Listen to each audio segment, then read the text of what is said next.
Hello ನಮಸ್ಕಾರ, welcome back to my channel. ದಯವಿಟ್ಟು ಯಾರೆಲ್ಲ ಈ ವಿಡಿಯೋ ನೋಡ್ತಿದ್ರು ಮೊದಲು ಲೈಕ್ ಮಾಡಿಬಿಟ್ಟು ಮತ್ತೆ ಸಬ್ಸ್ಕ್ರೈಬ್ ಮಾಡ್ಕೊಳ್ಳಿ. ಅಟ್ಲೀಸ್ಟ್ ಒಂದು 100 ಲೈಕ್ಸ್ನ ಈ ವಿಡಿಯೋ ನಾನು ಎಕ್ಸ್ಪೆಕ್ಟ್ ಮಾಡ್ತಾ ಇದ್ದೀನಿ. ವಿಚಾರ ಏನಂತ ಹೇಳಿದ್ರೆ, ಪ್ರೋಮೋ ಬಿಟ್ಟಿದ್ದಾರೆ. ಪ್ರೋಮೋಗಿಂತ ಮೊದಲು ಲೈವಲ್ಲಿ ಏನು ನಡೀತಿದೆಯೋ ಅದ್ರ ಬಗ್ಗೆ ಮಾತಾಡೋಣ. ಸೊ ಕೆಲವೊಂದು ಇಂಟ್ರೆಸ್ಟಿಂಗ್ ಟಾಸ್ಕ್ ಕೊಟ್ಟಿದ್ದಾರೆ, ಸಖತ್ತಾಗಿದೆ ಟಾಸ್ಕ್ ಮಾತ್ರ. ಅದ್ರ ಬಗ್ಗೆ ಎಕ್ಸ್ಪ್ಲೇನ್ ಮಾಡ್ತೀನಿ. ಲೈವಲ್ಲಿ ಏನು ನಡೀತಿದೆ ಅದ್ರ ಬಗ್ಗೆ ಮಾತಾಡೋಣ. ಮೆಣಸಿನಕಾಯಿ ಹಾರಾಗಬೇಕು ಅಂತ ಒಂದು ಹೇಳಿದ್ನಲ್ಲ, ಆ ಒಂದು ಟಾಸ್ಕ್ ಮುಗಿದಿದೆ. ಅದೇ ರೀತಿ ಗಿಲ್ಲಿ ಅವರಿಗೆ, ಅಶ್ವಿನಿ ಅವರಿಗೆ ಏನೋ ಒಂದು ಟಾಸ್ಕ್ ಕೊಟ್ಟಿದ್ರು, ಆ ಟಾಸ್ಕ್ ಅಲ್ಲಿ ಅವರು ಪರಿಪೂರ್ಣವಾಗಿ ಗೆದ್ದಿದ್ದಾರೆ. ಸೊ ಅದಾದ್ಮೇಲೆ ಇವಾಗ ಬಿಗ್ ಬಾಸ್ ಅವರು ಡೂ ಆರ್ ಡೈ ಅಂತ ಹೇಳ್ಬಿಟ್ಟು ಒಂದು ಟಾಸ್ಕ್ ಕೊಟ್ಟಿದ್ದಾರೆ. ಸಖತ್ ಇಂಟ್ರೆಸ್ಟಿಂಗ್ ಆಗಿದೆ. ಅದರಲ್ಲಿ 2 ಟೀಮ್ ನ ಡಿವೈಡ್ ಮಾಡಿದ್ದಾರೆ. ಅದರಲ್ಲಿ ಒಂದು ಟೀಮ್ ಬಂದ್ಬಿಟ್ಟು ಅಶ್ವಿನಿ ಅವರು, ರಕ್ಷಿತ್ ಅವರು, ಧ್ರುವಂತ್ ಅವರು, ಸ್ಪಂದನ ಅವರು, ಮಾಡು ಅವರು, ಸೂರಜ್ ಅವರು.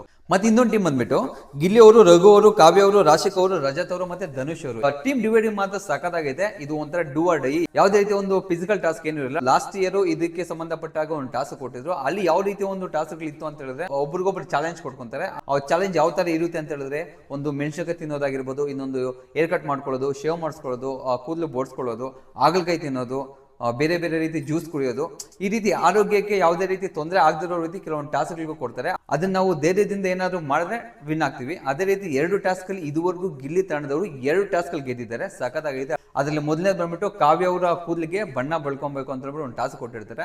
ಅವರು ಯಾವುದೇ ರೀತಿ ಇಂಜರಿ ಇದ್ದೀರಾ ಆ ಕೂದಲಿಗೆ ಬಣ್ಣ ಹಾಕೊಂಡಿದ್ದಾರೆ, ಅದ್ರಲ್ಲಿ ಟಾಸ್ಕ್ ಅಲ್ಲಿ ಗೆದ್ದಿದ್ದಾರೆ. ಅದೇ ರೀತಿ ರಜತ್ ಅವ್ರಿಗೆ ಒಂದು ಟಾಸ್ಕ್ ಕೊಟ್ಟಿದ್ರು, ಅದ್ರಲ್ಲಿ ಕೂಡ ಅವರು ಆರಾಮಾಗಿ ಗೆದ್ದಿದ್ದಾರೆ. ಇವರಿಬ್ಬರ ಮುಖಾಂತರ ಗಿಲ್ಲಿ ತಂಡ ಲೀಡ್ ಅಲ್ಲಿ ಇದೆ. ಸೊ ಗಿಲ್ಲಿ ತಂಡ ಒಂದು ಟೀಮ್ಗೆ ಗಿಲ್ಲಿ ಅವರು ಕ್ಯಾಪ್ಟನ್ ಆಗಿರ್ತಾರೆ, ಅಶ್ವಿನಿ ಅವ್ರ ತಂಡಕ್ಕೆ ಅಶ್ವಿನಿ ಅವರು ಕ್ಯಾಪ್ಟನ್ ಆಗಿರ್ತಾರೆ. ಆಕ್ಚುಲಿ ಈ ಒಂದು ಅಶ್ವಿನಿ ಗಿಲ್ಲಿ ಅಂತ ಒಂದು ಕಾಂಬಿನೇಷನ್ಸ್ ಬಂದಾಗ ತುಂಬಾನೇ ಇಂಟ್ರೆಸ್ಟಿಂಗ್ ಆಗಿರುತ್ತೆ. ಈ ಒಂದು ಗೇಮ್ಗೆ ಉಸ್ತುವಾರಿ ಆಗ್ಬಿಟ್ಟು ಚೈತ್ರ ಅವರು ಇದ್ದಾರೆ. ಸೊ ಈ ಟೀಮ್ ಎಲ್ಲ ಡಿವೈಡ್ ಆದ್ಮೇಲೆ ಧ್ರುವಂತ್ ಒಂದು ಮಾತು ಹೇಳ್ತಾರೆ, ಗಿಲ್ಲಿ ಯಾವ ಟೀಮ್ ಅಲ್ಲಿ ಇದ್ರೆ ಆ ಟೀಮ್ ಸೋಲುತ್ತೆ ಅಂತ. ಮೋಸ್ಟ್ಲಿ ನನ್ಗೆಲ್ಲೋ ಅನ್ಸಿದೆ ಆ ಒಂದು ಕಾಲ ಹೋಗ್ಬಿಟ್ಟು ಹೊಸ ಕಾಲ ಬಂದಿದೆ ಅಂತ ನನಗನ್ಸಿದೆ. ಆಕ್ಚುಲಿ ಬಿಕಾಸ್ ಆಲ್ರೆಡಿ 2 ಟೀಮ್ ಗೆದ್ದಿದ್ದಾರೆ.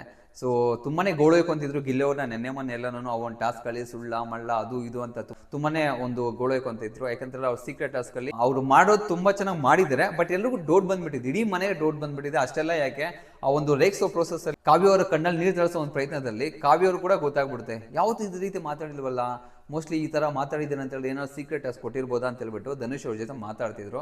ಸೊ ತುಂಬಾನೇ ಗೋಳೈಕೊಂಡು ಅದನ್ನ ಕಂಟ್ರೋಲ್ ಮಾಡೋದಕ್ಕೆ ತುಂಬಾನೇ ಪ್ರಯತ್ನ ಪಡ್ತಿದ್ದ ಗಿಲ್ಲಿ ಅವರು. ಪಾಪ ಕಣ್ಣಲ್ಲಿ ನೀರು ಹಾಕ್ಸಿದೆ ಅಂತ ಹೇಳ್ಬಿಟ್ಟು ಅವ್ರ ಮಕ್ಕ ನೋಡಕ್ ಆಗ್ತಿರ್ಲಿಲ್ಲ ಒಂದು ಮೂಮೆಂಟ್ ಅಲ್ಲಿ. ನನಗೆಲ್ಲ ಅದನ್ನ ನೋಡಿ ತುಂಬಾನೇ ಬೇಜಾರಾಯ್ತು. ಸೊ ಇವಾಗ ಅದರಿಂದ ಆಚೆಗೆ ಬಂದು ಈ ಗೇಮ್ ಕೊಟ್ಟಿದ್ದಾರೆ. ಈ ಗೇಮ್ ಅಲ್ಲಿ ಯಾವ ತರ ಒಂದು ಮುನ್ನುಗ್ತಾರೆ ಇನ್ನ ನೋಡ್ಬೇಕು. ಈ ಟಾಸ್ಕ್ ಯಾವ ತರ ಅಂತ ಹೇಳಿದ್ರೆ, ಯಾವುದೇ ರೀತಿ ಒಂದು 100 kg ಬರಣ ತಲೆ ಮೇಲೆ ಇಟ್ಕೊಬೇಕು ಆ ತರ ಯಾವುದೇ ರೀತಿ ಒಂದು ಟಾಸ್ಕ್ ಕೊಡಲ್ಲ. ಒಂದು ಮನೋಧೈರ್ಯಕ್ಕೆ ಸಂಬಂಧಪಟ್ಟಿರುವಂತ ಟಾಸ್ಕ್ ಕೊಡ್ತಾರೆ. ಸೊ ಅದನ್ನ ನಾವು ಕೆಲವೊಂದು ಹಿಡಿತದಿಂದ ಆಚೆಗೆ ಬಂದು ಅದನ್ನ ಮಾಡಿದ್ರೆ ಖಂಡಿತ ಗೆದ್ದೇ ಗೆಲ್ತೀವಿ. ಸೊ ಇದರಿಂದ ಯಾವ ಟೀಮ್ ಗೆಲ್ತಾರೋ ಅದರಲ್ಲಿ ಮೋಸ್ಟ್ಲಿ ಒಂದು 2-3 ಕ್ಯಾಪ್ಟನ್ಸಿ ಕಂಟೆಂಟರ್ ಆಗಿ ಆಯ್ಕೆ ಆಗಬಹುದು ಅಂತ ನನ್ಗನ್ಸಿದೆ. ಆಲ್ರೆಡಿ 3 ಜನ ಕನ್ಫರ್ಮ್ ಆಗಿದ್ದಾರೆ. ಒಂದು ಅಶ್ವಿನಿ ಅವರು, ಗಿಲ್ಲಿ ಅವರು ಮತ್ತೆ ರಾಶಿಕ್ ಅವರು. ಸೊ ಇನ್ನು ಮಿಕ್ಕಿದವ್ರು ಯಾರು ಆಗ್ತಾರೆ ಅಂತ ಗೊತ್ತಿಲ್ಲ. ಮತ್ತೆ ಇನ್ನೊಂದು ವಿಚಾರ ಏನು ಅಂತ ಹೇಳಿದ್ರೆ, ಈ ವೀಕ್ ಅಲ್ಲಿ ಆಲ್ಮೋಸ್ಟ್ ನಾಮಿನೇಷನ್ಸ್ ಇಲ್ಲ ಅನ್ಕೊಂತಾ ಇದ್ದೀನಿ. ಯಾಕಂತ ಹೇಳಿದ್ರೆ ವೋಟ್ ಫೋಲ್ಸ್ ಇನ್ನ ಓಪನ್ ಆಗಿಲ್ಲ. ನೆಕ್ಸ್ಟ್ ವೀಕ್ ಅಲ್ಲಿ ಬಂದ್ಬಿಟ್ಟು ಫ್ಯಾಮಿಲಿ ರೌಂಡ್ ಇದೆ.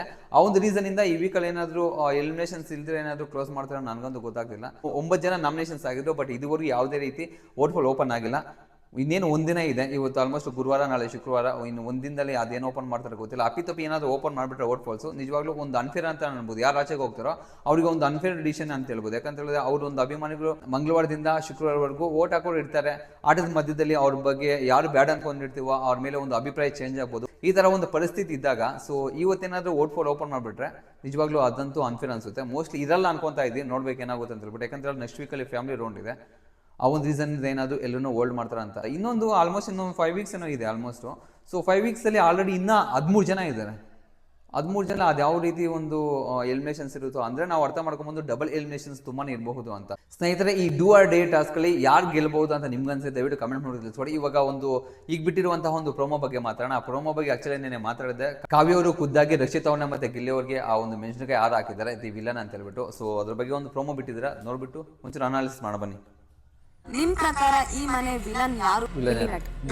ರಕ್ಷಿತಾ. ಒಂದೊಂದು ವ್ಯಕ್ತಿಗೆ ಒಂದೊಂದು ಫಾರ್ಮುಲಾ ಯೂಸ್ ಮಾಡ್ತಾಳೆ ಇವಳು. ಪರ್ಸನಾಲಿಟಿ ಏನಿದೆ, ಭಾಷೆ ಏನಿದೆ, it is Har strategy. ಕನ್ನಿಂಗ್ behaviour ಅಂತ ಅನ್ಸ್ತು.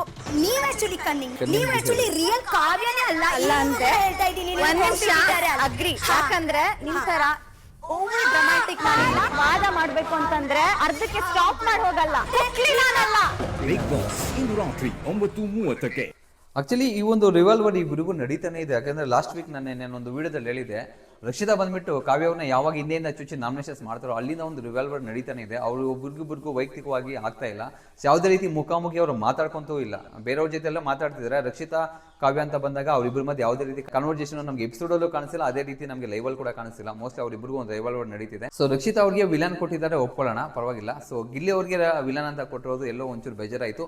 ಅದು ಯಾವ ರೀತಿ ಒಂದು ಬೇಸನ್ನು ಕೊಟ್ಟಿದ್ದಾರೆ ಅಂತ ಹೇಳಿದ್ರೆ, ಈ ಒಂದು ಟಾಸ್ಕ್ ಇದೆಯಲ್ಲ ಸೀಕ್ರೆಟ್ ಟಾಸ್ಕ್ ಅಲ್ಲಿ ಅವರು ಕಾವ್ಯ ಅವ್ರನ್ನ ಅಳಿಸೋದಕ್ಕೆ ಮಾತಾಡಿರುವಂತಹ ಕೆಲವು ಮಾತುಗಳಿಂದ ಹೊರಟಾಗಿ ಈ ತರ ಒಂದು ಮಾತಾಡಿದ್ದಾರೆ. ಸೊ ಇಷ್ಟು ದಿನ ನಾನು ಬೇರೆ ಅನ್ಕೊಂಡಿದ್ದೆ, ಇವಾಗ ಅವ್ರ ರಿಯಲ್ ಕ್ಯಾರೆಕ್ಟರ್ ಆಚೆ ಬರ್ತಿದೆ ಅಂತ ಕೆಲವೊಂದು ರೀಸನ್ಸ್ ಹೇಳಿ ಮಾಡ್ತಿದ್ದಾರೆ. ಬಟ್ ಅಲ್ಲಿ ಗಿಲ್ಲಿ ಅವ್ರಿಗೆ ಗೊತ್ತು ಮತ್ತೆ ಅಶ್ವಿನಿ ಅವ್ರಿಗೂ ಗೊತ್ತು ಅದು ಸೀಕ್ರೆಟ್ ಟಾಸ್ಕ್ ಆದ್ದರಿಂದ ಆ ರೀತಿ ಮಾತಾಡಿದ್ದಾರೆ ಅಂತ.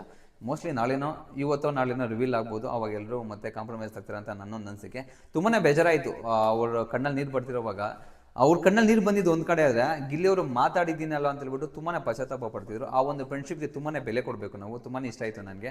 ಮತ್ತು ಈ ರಕ್ಷಿತಾ ಅಂತ ಬಂದಾಗ ಹೌದು ಅವರು ಒಂದು ಟೈಮಲ್ಲಿ ಇದ್ದಾಗ ಇನ್ನೊಂದು ಟೈಮ್ ಇರಲ್ಲ, ಅವ್ರ ಮನಸ್ಸಲ್ಲಿ ಯಾವುದೇ ರೀತಿ ಒಂದು ಕಲ್ಮಾಶ ಇರಲ್ಲ, ಆದ್ರೂ ಒಂದೊಂದು ಟೈಮಲ್ಲಿ ಓವರ್ ಆಗಿ ರೇಟ್ ಆಗಿಬಿಡ್ತಾರೆ. ಆ ರಿಯಾಕ್ಷನ್ಗೆ ತಕ್ಕ ಉತ್ತರ ಇಲ್ಲಿ ಕಾವ್ಯ ಹೋಗ್ಬಿಟ್ಟು ಅವ್ರು ಕೊಡ್ತಿರೋದು ನೋಡಿ. ಈ ಬಿಗ್ ಬಾಸಲ್ಲಿ ಯಾವ ಥರ ಅಂತ ಹೇಳಿದ್ರೆ, ಯಾರು ಕ್ಲೋಸ್ ಆಗಿರ್ತಾರೋ ಅವ್ರು ದೂರ ಆಗಿಬಿಡ್ತಾರೆ, ಯಾರು ದೂರ ಇರ್ತಾರೋ ಅವರು ಕ್ಲೋಸ್ ಆಗ್ತಾರೆ. ಸೊ ಪ್ರೀತಿ ಅಂತ ಬಂದವರು ಎನ್ಮಿಸ್ ಆಗ್ತಾರೆ, ಎನ್ಮಿಸ್ ಅಂತ ಇರೋರು ಪ್ರೀತಿಗೆ ಬರ್ತಾರೆ.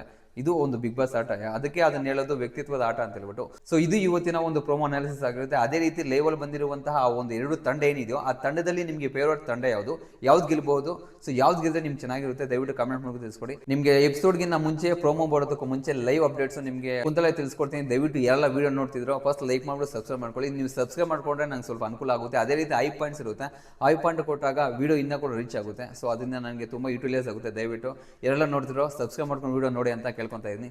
ಸಿಗೋಣ ನೆಕ್ಸ್ಟ್ ವಿಡಿಯೋದಲ್ಲಿ. ಅಲ್ಲಿವರೆಗೂ ಟೇಕ್ ಕೇರ್, ಬಾಯ್.